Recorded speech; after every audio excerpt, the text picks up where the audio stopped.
I'll tell you what's like. What up? What up, y'all? It's Sacramento Street Speaks with C Legend out here with another one. Let me see. Come over here. I can't see you there. Yeah, but I can see you good now.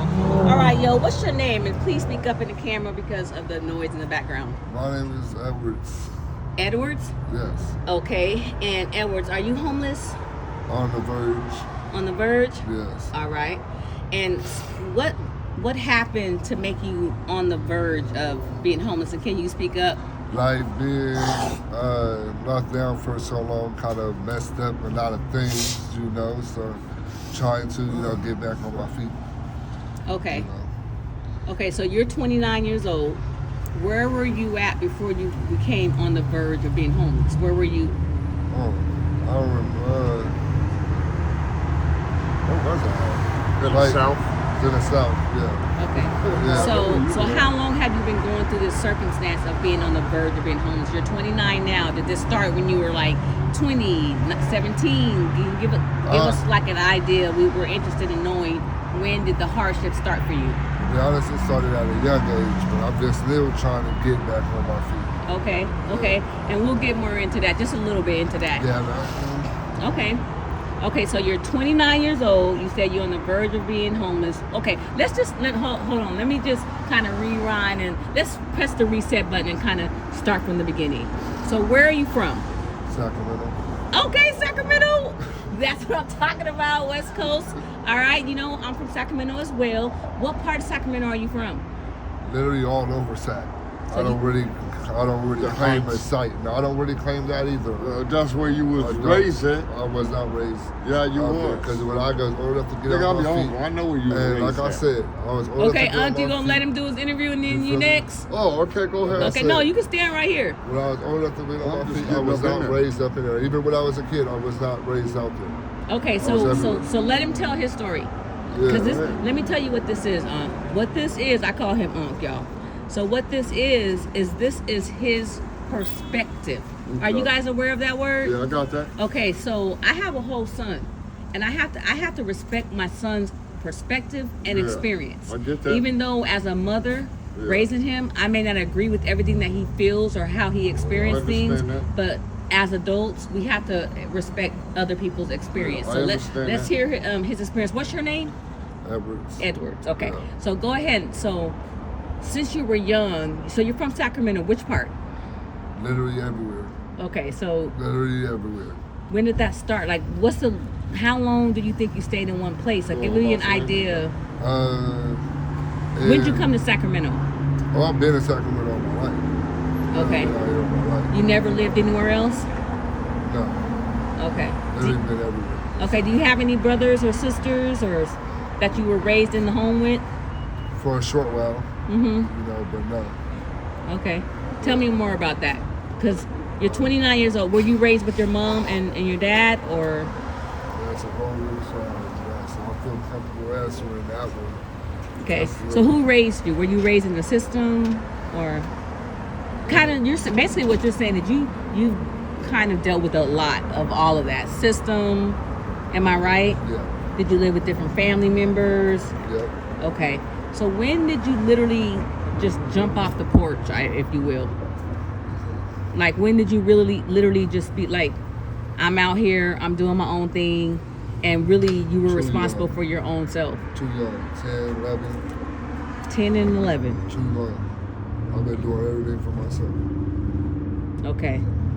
And then, like, every now and then some family would help? They Or? will help in here when they can, but no. That's a whole different story. I don't want to get into that one. Okay.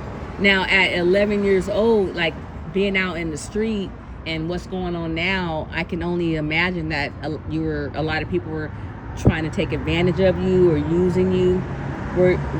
Give me one example. Like, what's the worst scenario that you went through since 11 years old, dibbling and dabbling with street life? All I can say is being in the rain. Being outside in the rain. No shirt, no socks or shoes. Oh, man. Just boxers, not boxers, just like shorts. Yeah. There's no shirt. Right. No tank top or nothing. Yeah. Being in the rain, that's like the hardest thing ever.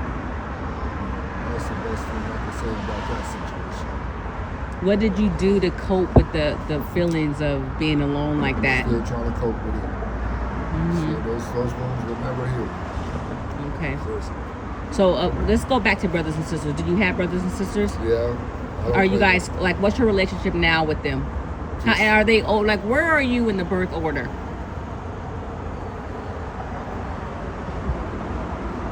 Are you the middle child? Second oldest. How many out of how many? 8 So 8 from your mom or combined? combined. Okay, and you're like the 8 oldest. so. No, the third oldest. Okay, so and then how many like boys were they versus the girls? 5 boys and 3 girls. Wow, 5 boys and 3 girls.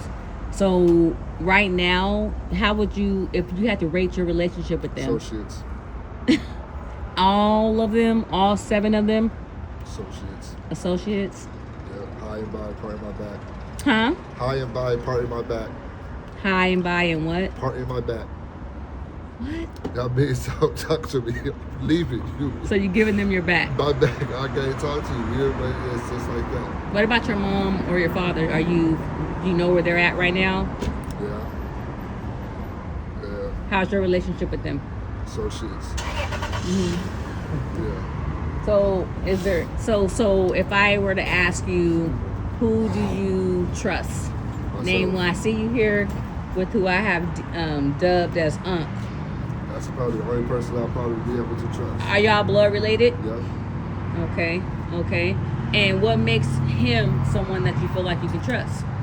That's And how long has that been going on? Was that something new? Or how long have you been rocking with Unc? A lot of years. too many years. Too many years? Yeah. Okay, so what plan, like, so you said you're on the verge. Are you living with someone? Who are you staying with right now that you're on the verge? Associate. Where did you meet this associate? Yeah. See, you got to explain because you're saying that It's just you're saying that you basically kind of jumped off the porch at around 11 or 12, It's house to house. house to house, Mhm. and then And I'm still doing house to house. what was the longest since you were 11 or 12? You're 29 The now. longest I probably That you at stayed in one place, yes. One person house was probably like a couple of years, you know. But after that, stuff happened. Do you want? Let me ask you this: if you could build a relationship with your mom, dad, brothers and sisters, are there a couple of them who you would want to build? Did anybody hurt you when you were younger that makes you not want to deal with them, like physically or sexually or anything like that? No, it's just too deep to speak on. Okay. Yeah. So did something happen to you sexually when you were young? Or are you saying no, or you just don't want to speak about it? Nothing happened. You sure about that? Yeah. Okay. Well, I'm glad nothing happened. I'm just trying to figure out. It sounds like you have animosity towards your mom, or your dad, and I'm trying to figure out where that came from. Were they not there? Were they out in the streets? Like, what makes you like? How does a mom and a dad become an associate? It's just them. I don't even know the answer to that question.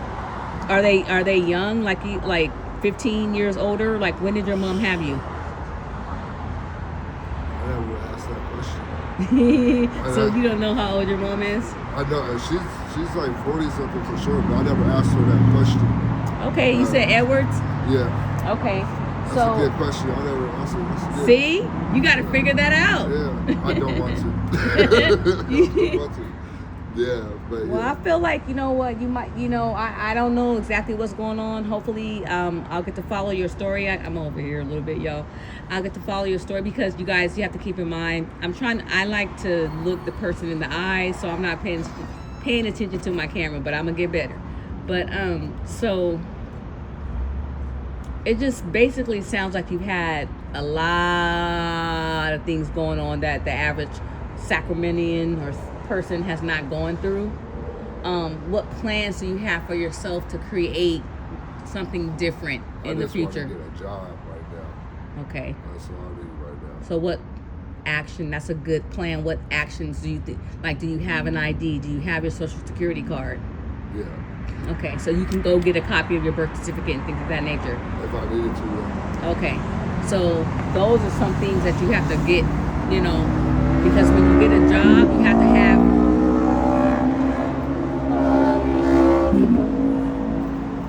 People out here, they pretend they're on a raceway. They would not dare do that if they had a whole bunch of room to do that. They're doing that because they know they can only go about 30, 40 miles per hour. Yeah, that's all they would be doing. Okay, so all right, so you have you in your heart, and we're gonna wrap this up. So in your heart, you desire to get a job, and you say you do have an ID. Yeah. Okay, and you do have a second ID, because when you get a job, you gotta have. So you got to get either your Social Security or your birth certificate. So when you go to get a job, you got to have two forms of identity. If you have a passport, then you don't need those two. If you don't have a passport, you need your ID and your social, or your ID and your birth certificate. Yeah, I didn't know that. For a so-called real y'all, so-called real job. Well, like I said, hopefully I'll be seeing you, because this is now my second time seeing you, and hopefully, you know, Sacramento Street Speaks can work with you to help you get on your feet, refer you to different organizations, and kind of, you know, follow you on your journey and see you succeed and be successful. I'll be a blessing. Okay.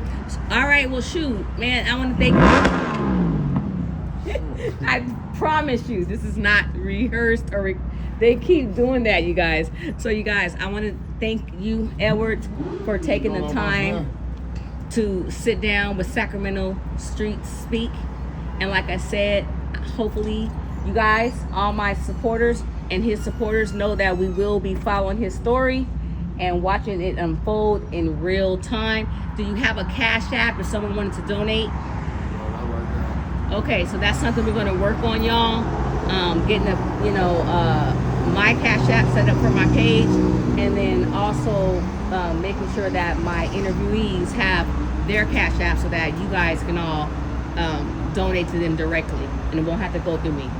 All right, you guys, this has been Sacramento Streets Speak, out here with another one. We'll see you next time.